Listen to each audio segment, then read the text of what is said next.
2024 can either be the greatest year ever or the end of the American empire.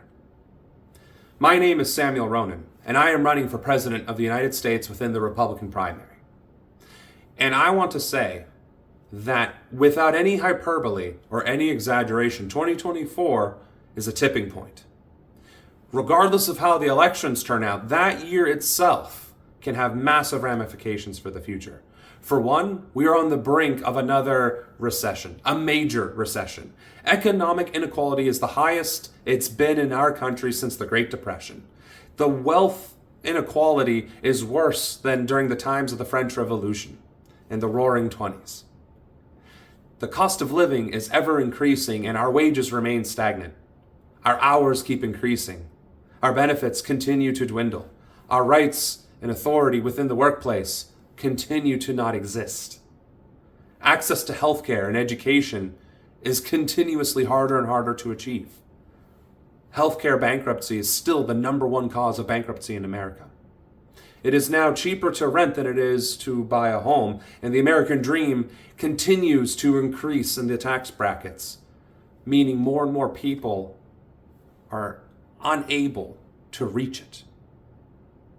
And if we're not just talking about the economy, look at the foreign current events. Israel is committing genocide against Palestine. Nazi Germany invaded Poland and Austria and started ethnic cleansing the Jews.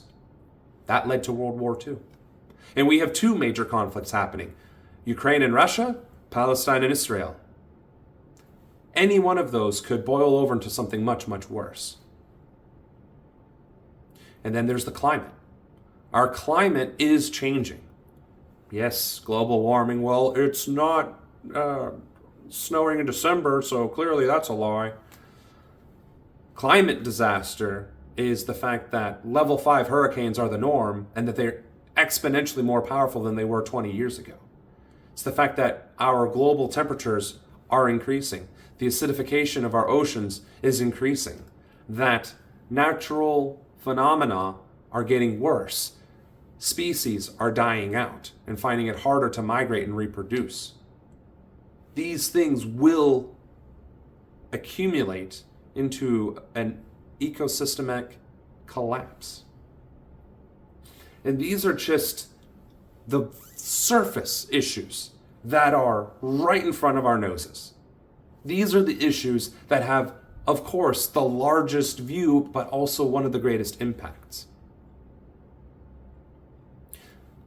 But there's also hope. There's also potential. We could come together as a nation. We could start being a community once again. We could start putting aside this rugged individualism and start embracing the fact that human beings are a tribal species that work together, that we are social. Start embracing that aspect, embracing our diversity rather than fearing it or creating division because of it. There are many things we can do. We can start holding our elected leaders accountable. We can start recalling them. We can start demanding their arrest and their investigations, their removal from office, special elections, re-elections, putting ballot measures for us to vote on to improve our way of life. Unionizing the workplace. We can do so many things to improve, and we have an entire year to do them. Of course, the election itself will make a very, very bright example of what the future will hold. But until then, we can fight, we can take action, and there are things that we can do. And as your next president, there are visions that I have, goals that I would love to achieve, but there are things that we can do now together to make our country worth living in, to be proud of for all Americans, not just the select few.